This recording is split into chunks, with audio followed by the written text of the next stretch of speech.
ایک حدیث پیش کی جاتی ہے کہ امام زمانہ علیہ السلام جب تشریف لائیں گے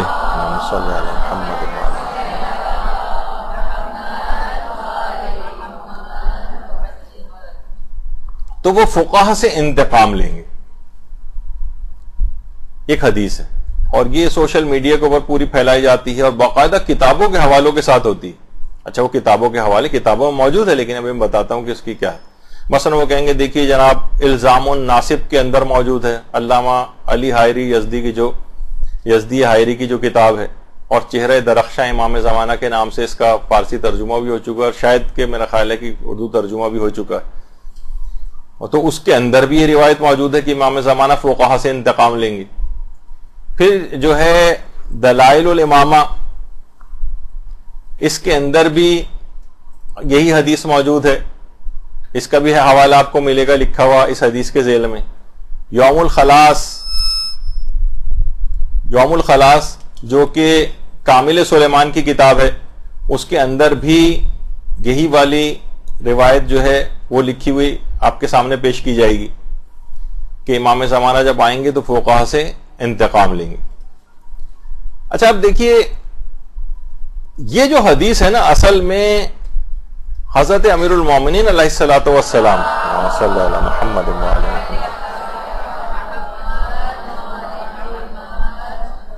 ان سے منسوب ایک خطبہ ہے جس کا نام ہے خطبۃ البیان.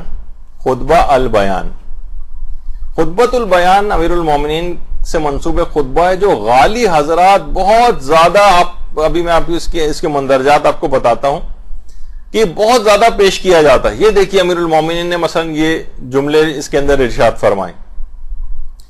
اس خطبے کا یہ ٹکڑا ہے کہ حضرت امیر المومنین سے جو منسوب ہے کہ اذا خرج القائم ينتقم من اہل الفتوى فی الدین لما لا يعلمون. امام زمانہ جب قیام کریں گے تو وہ دین میں فتویٰ دینے والوں سے انتقام لیں گے اور یہ وہ افراد ہوں گے لما لا یعلمون کہ جو کہ علم نہیں رکھتے تھے اور فتویٰ دیتے تھے. اچھا یہ والا جو جملہ ہے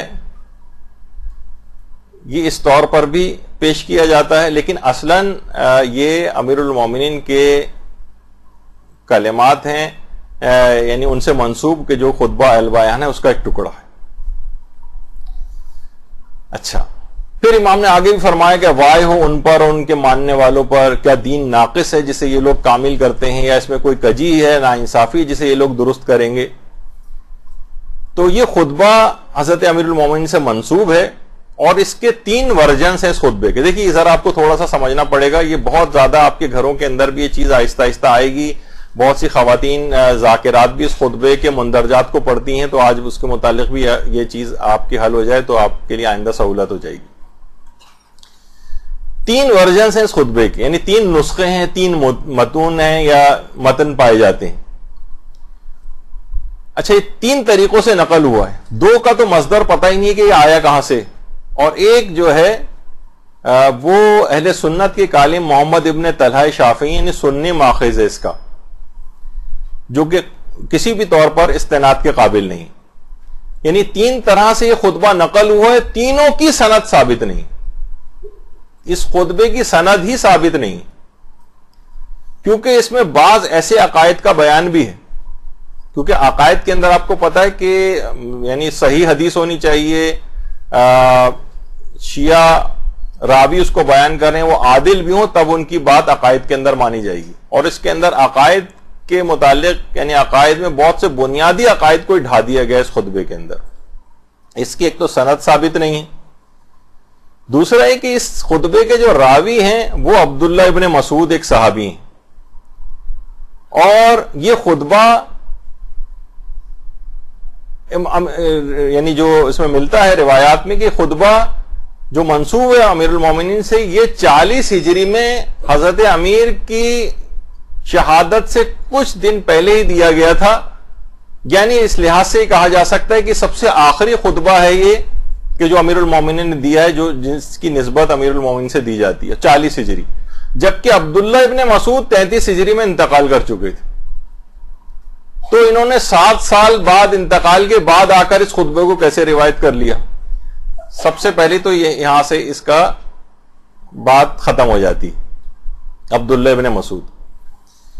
اچھا پھر اس کے یعنی یہ خطبہ جو ہے آیت اللہ سید جعفر مرتضی عاملی جو آیت اللہ شبیری زنجانی کے ساتھ بیٹھے ہوئے آپ کو نظر آ رہے ہیں، انہوں نے اس خطبے کی تحقیق پر ایک پوری کتاب لکھی، خطبۃ البیان فی المیزان.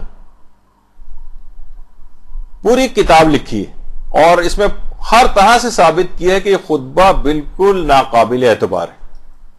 اور ہمارے جو بہت ہی رجالی علماء کے اندر آیت اللہ بلکہ جو محدث بھی تھے اور کتابوں کے اوپر سب سے زیادہ کتاب شناس جن کو کہا جاتا ہے وہ آغا بزرگ تہرانی. آغا بزرگ تہرانی ان کی کتاب ہے الذریعہ الی تصانیف الشیعہ. اس میں آغا بزرگ تہرانی نے کہا کہ اس خطبے میں اتنی غلط تراکیب استعمال ہوئی ہیں، لغویہ اور صرف و نحو کی اتنی زیادہ غلطیاں ہیں کہ حضرت امیر المومنین جیسے فصیح و بلیغ شخص صاحب نہج البلاغہ کے لیے اس کا صدور محال ہے. یعنی امیر المومنین جیسا فصیح و بلیغ شخص اتنی غلطیاں خطبے کے اندر کرے پاسبل ہی نہیں. اس کے معنی بھی یہ ہوئے کہ یہ اس لحاظ سے ناقابل اعتبار خطبہ. پھر اس کے اگر متن کو بھی اگر ہم پڑھیں اس خطبے کے تو اس میں دیکھیے کیا ہے، اس خطبے میں علم نہ رکھنے کے باوجود فتویٰ دینے والوں کی مذمت ہے. یعنی علم نہیں ہے پھر فتویٰ، لما لا یعلمون، یعنی کن لوگوں سے انتقام لیں گے جن کے پاس علم ہی نہیں ہوتا. کوئی بھی جاہل شخص وہ فتویٰ دینے لگے اگر اس سے امام انتقام لیں گے. بالفرض اگر ہم اس خطبے کو صحیح مان بھی لیں تو یہ جاہل افراد کے جو علم نہیں رکھتے ہیں وہ اگر فتویٰ بازی کا کوئی کام کریں گے تو امیر المومنین ان سے آ کر انتقام لیں گے. تو لیکن جو دین میں فقیہ ہیں، پڑھے لکھے افراد ہیں، ان سب بلکہ دنیا میں سب سے زیادہ جو جن کی ہم عالم سمجھ کے تحقیق کرتے ہیں ان کا علم تو دنیا میں سب سے زیادہ ہوتا ہے، تو ان کی مذمت خود بخود اس لائن میں لما لا یعلمون، جو علم نہیں رکھتے تھے اس کے باوجود فتویٰ دیتے تھے، ان کی مذمت اس کے اندر کی گئی. تو اس میں بھی دیکھیے اس طرح سے کہ یہ تو جاہلوں کا یعنی ان افراد کا ہے جو طریقہ اہل بیت سے ہٹ کر ہیں، جو ائمہ معصومین کی حدیثوں کو لیتے ہی نہیں. آپ دیکھیں نا کتنے مسلمان غیر شیعہ مسلمان فقیہ ایسے ہیں کہ جو ائمہ اہل بیت سے روایات کو یکسر لیتے ہی نہیں اپنے فقہی مسائل کے استنباط کے لیے.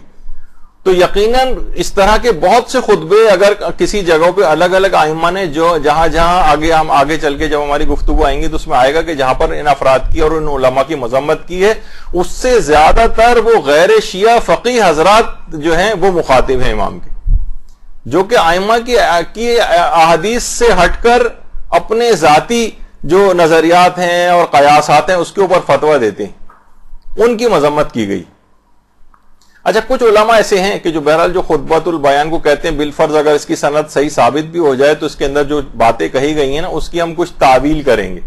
وہ تعویل کرنے والے علماء بھی الگ ہیں، لیکن اکثریت جو ہے جو بڑے بڑے فقہا کی یعنی خطبۃ البیان کے متعلق جو علماء کے فتاوے ہیں اس کے اوپر پوری کتابیں لکھی گئی.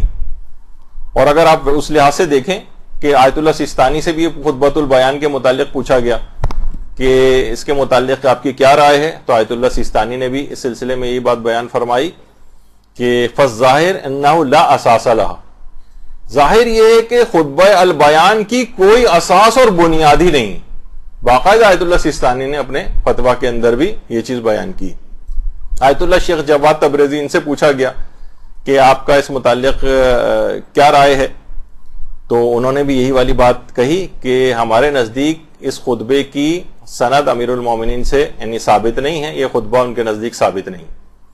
آیت اللہ حافظ بشیر نجفی سے جب پوچھا گیا انہوں نے بھی یہی بات کہی کہ خطبہ ہمارے نزدیک ثابت نہیں کہ امیر المومنین نے ارشاد فرمایا.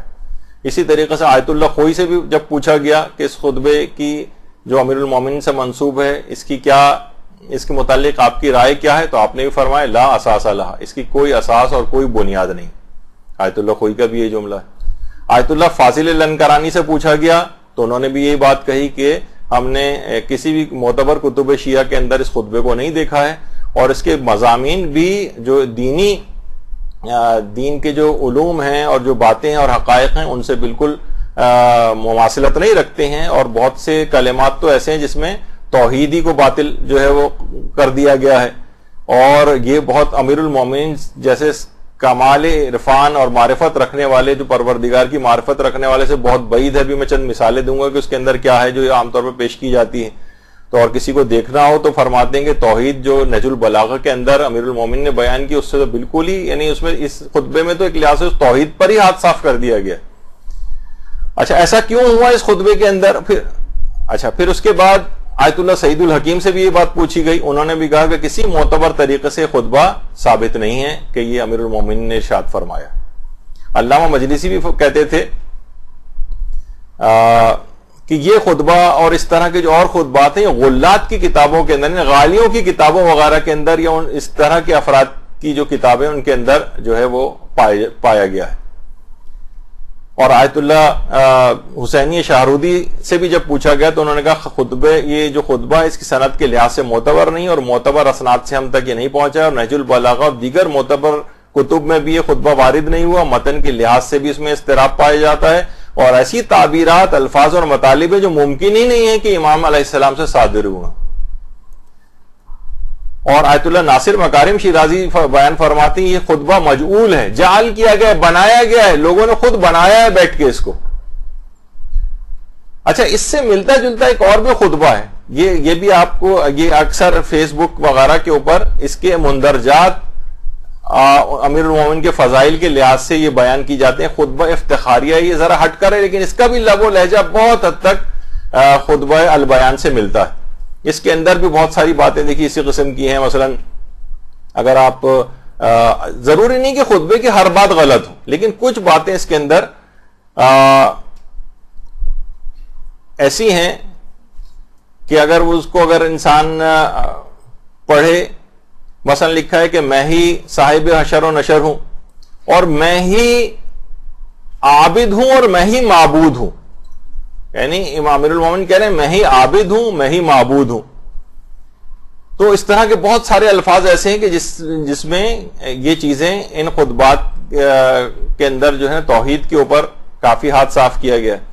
تو بہرحال آیت اللہ سعید الحکیم سے جب خطبہ افتخاریہ کے متعلق پوچھا گیا تو انہوں نے یہی کہا کہ یہ خطبہ بھی ہمارے نزدیک اس کی نسبت امیر المومنین سے ثابت نہیں ہے۔ تو اچھا اب یہ جو خطبہ ہے الزام الناصب کے اندر، اس کے 3 ورژن، جس میں ہم نے کہا کہ اس میں حضرت عبداللہ ابن مسعود کی بات آئی ہے کہ تو خلافت، یہ خطبہ امیر المومنین نے ایک روایت میں کہ بصرہ میں ارشاد فرمایا ہے، اور ابن مسعود جو تھے، عبداللہ ابن مسعود، یہ تو بہت پہلے، کیونکہ عبداللہ ابن مسعود کا جملہ ہی ہے کہ جب امیر المومنین کو خلافت ملی تو آپ بصرے میں تشریف لائے اور جامع مسجد میں ممبر پر انہوں نے خطبہ دیا، اور ایسا خطبہ امیر المومنین نے ارشاد فرمایا کہ عقل و افکار پر حیرتوں کے پہاڑ ٹوٹ پڑے۔ یہ ان کا جملہ ہے۔ عبداللہ ابن مسعود نے کیسے کہہ دیا جبکہ 7 سال پہلے عبداللہ ابن مسعود انتقال کر چکے تھے، اس وقت زندہ ہی نہیں تھے۔ خطبہ 40 ہجری میں جو ہے وہ امیر المومنین نے سے منسوب ہے۔ اچھا اس خطبے میں بہت ساری باتیں ایسی ہیں جو صحیح احادیث کے بھی خلاف ہیں۔ مثلا اس کے اندر ایک چیز ہے کہ حضرت عیسیٰ مدینے میں امام زمانہ کی تدفین کریں گے، جبکہ امام زمانہ کے انتقال یا مثلا شہادت کے بعد ہمارے ہاں صحیح روایات سے بات ثابت ہے کہ تدفین کے لیے امام حسین علیہ السلام کی رجعت ہوگی، اور وہ خود اللہم صلی علی محمد و آل محمد، اور وہ خود آ کر ان کی تدفین کریں گے، ان کا غسل، کفن، دفن، حنوط وغیرہ یہ سب امام حسین علیہ السلام آ کر کریں گے۔ تو اس لحاظ سے بھی یہ اس کے اندر جو مندرجات ہیں کہ حضرت عیسیٰ مدینے میں امام زمانہ کی تدفین کریں گے، تو یہ ان تمام روایت سے ٹکرانے والی بات ہے کہ جو کہ اس سے بھی پتہ چلتا ہے کہ یہ بات ایسے ہی اس کے اندر داخل کی گئی۔ پھر ایک جگہ پہ خود امیر المومنین نے خطبے میں کہا کہ میں ہی انجیل ہوں، یعنی یہ بھی نہ سمجھ میں آنے والی بات ہے۔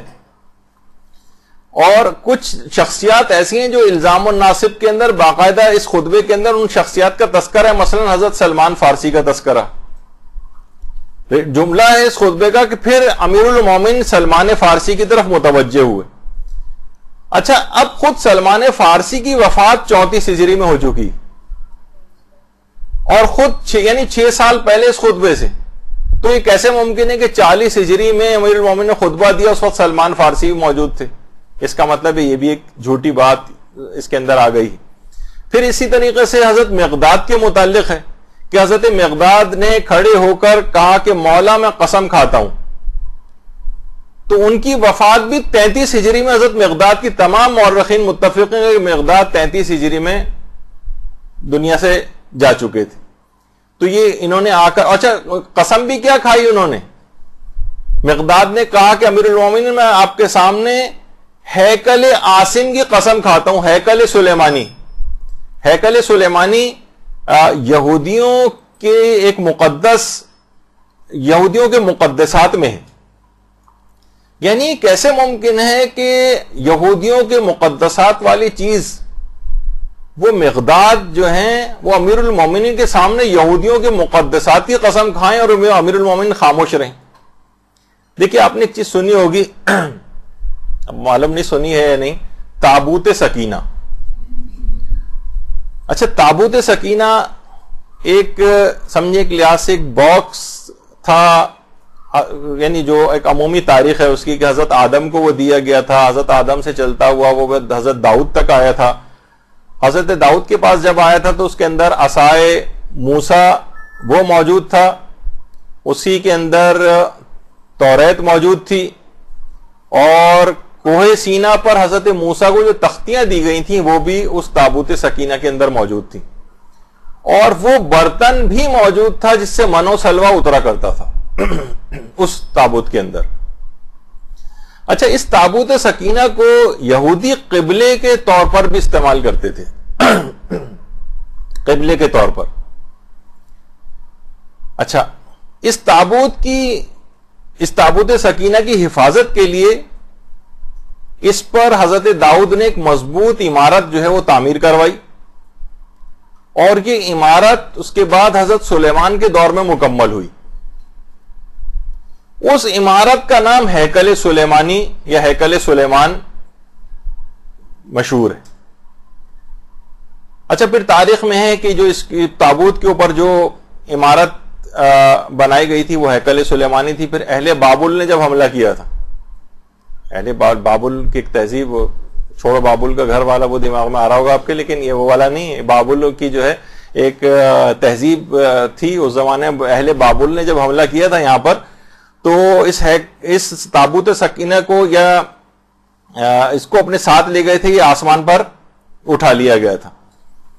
اچھا یہودی ابھی بھی یہ دعویٰ کرتے ہیں کہ مسجد اقصی جس جگہ پر ہے وہیں پر ہی ان کی عبادت گاہ تھی یا معبد تھا, اور وہ چاہتے ہیں کہ اس مسجد کو ڈھا کر, مسجد اقصی کو ڈھا کر یہاں پر ہیکل سلیمان کو دوبارہ تعمیر کیا جائے. اسرائیلیوں کا جو مین اس وقت وہ ہے نا, جس کے لیے وہ اتنے مظالم کر رہے ہیں, یعنی ان کا پوائنٹ آف ویو ہے, میں اس لحاظ سے بات بتا رہا ہوں, وہ غلط ہے ان کی یہ باتیں, لیکن وہ چاہتے ہیں کہ اسی جگہ, وہ کہتے ہیں کہ اسی جگہ پر ہمارا معبد تھا ابتدائی طور پر, مسجد اقصی اس کے بعد میں بنائی گئی, تو اس لحاظ سے ہمارا ہی اس کے اوپر حق ہے, اور ہم اس جگہ پر ہیکل سلیمان کو جو ہے وہ دوبارہ تعمیر کریں گے.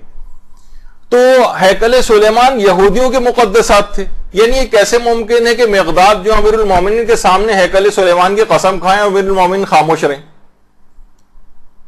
اچھا ایک تو یہ بات ہو گئی اس پہ, یعنی یہ ممکن ہی نہیں ہے.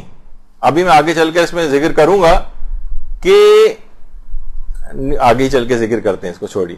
تو اس خطبے میں آگے کیا فرمایا کہ امام زمانہ آ کر قیاس کو مضبوط کریں گے, جبکہ بالکل غلط ہے. امام زمانہ آئیں گے تو کسی قیاس کی کوئی ضرورت ہی نہیں ہوگی, بلکہ امام زمانہ قیاسات کو سب کو ڈھا دیں گے, اور ایک یقینی اور ایک بات کو جو ہے وہ لوگوں کے سامنے پیش کریں گے. خود ایک بہت عجیب و غریب بات ہے کہ امام زمانہ قیاس کو آ کر مضبوط کریں, جس کی خود اتنی زیادہ مذمت کی گئی. پھر اس خطبے کے اندر بے تحاشا غلو پایا جاتا ہے. مثلا اس کے اندر یہ خطبے میں کہ میں مسبب الاسباب ہوں, جو پروردگار عالم کی ذات ہے اس کے متعلق امیر المومنین نے اپنی طرف نسبت دیں, ممکن نہیں ہے. پھر آگے فرمایا کہ میں ہی اول و آخر و ظاہر و باطن ہوں, اور پھر آگے اس سے یہ فرمایا میں ہی شاخوں پر پتوں کو اگاتا ہوں. پھر آگے فرمایا کہ میں ہی موسیٰ کا عصا ہوں. یعنی نہ سمجھ میں آنے والی بہت سی باتیں ہیں. اور یہ بھی کہا کہ میں ہی آدم اول ہوں، میں ہی نوح اول ہوں، میں ہی بادلوں کو پیدا کرنے والا ہوں، اور پھر فرمایا کہ میں ہی زمین کو بچھانے والا ہوں، میں ہی آسمانوں کو بلند کرنے والا ہوں، میں ہی مومنین کو قبور سے نکالنے والا ہوں. یہ امیر المومنین کے جملے آپ دیکھ رہی ہیں. میں نے ہی سورج کو روشن کیا ہے، میں نے ہی ستاروں کو پیدا کیا ہے، میں ہی قیامت برپا کروں گا، اور میں ہی ارحام میں صورتیں بناتا ہوں، یعنی ماؤں کے پیٹ میں بچوں کی صورتیں وہ بھی میں بناتا ہوں. تو میں ہی غفور و رحیم ہوں، میں ہی عصائے موسیٰ ہوں، میں نے ہی انبیاء اور مرسلین کو مبعوث کیا ہے.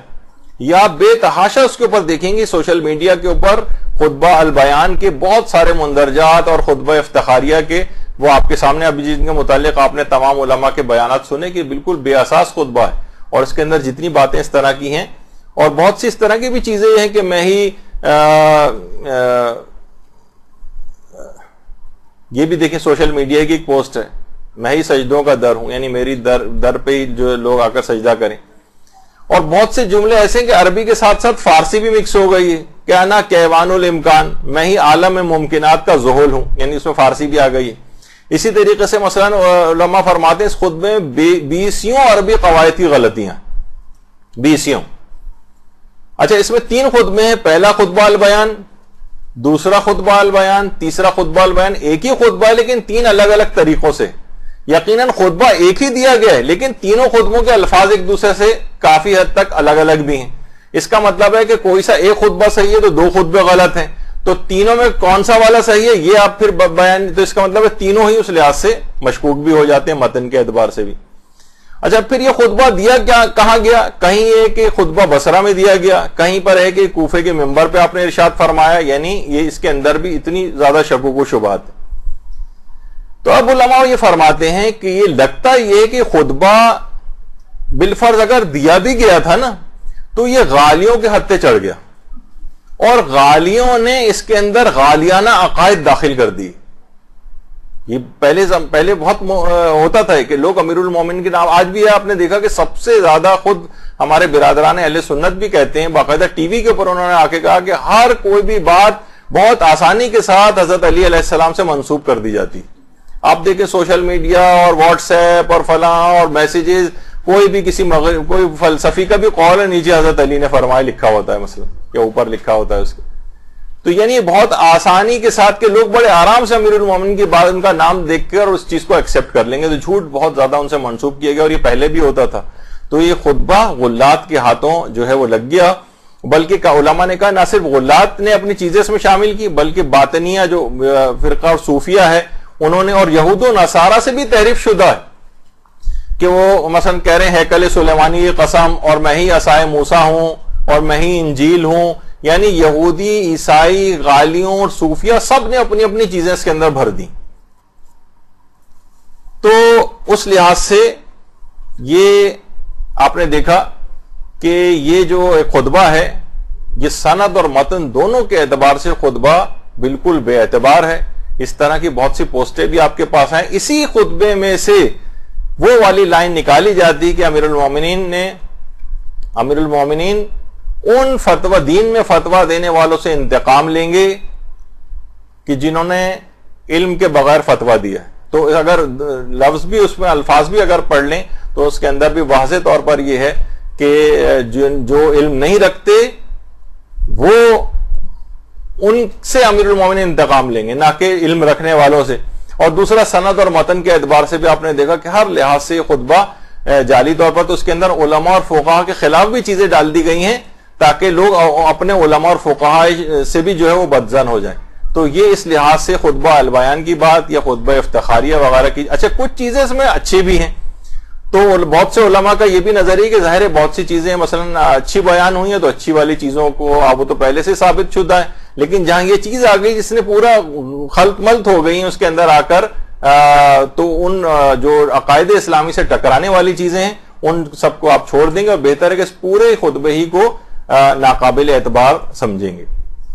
برحمتك يا أرحم الراحمين وصلى الله على محمد وآله صالح الطاعات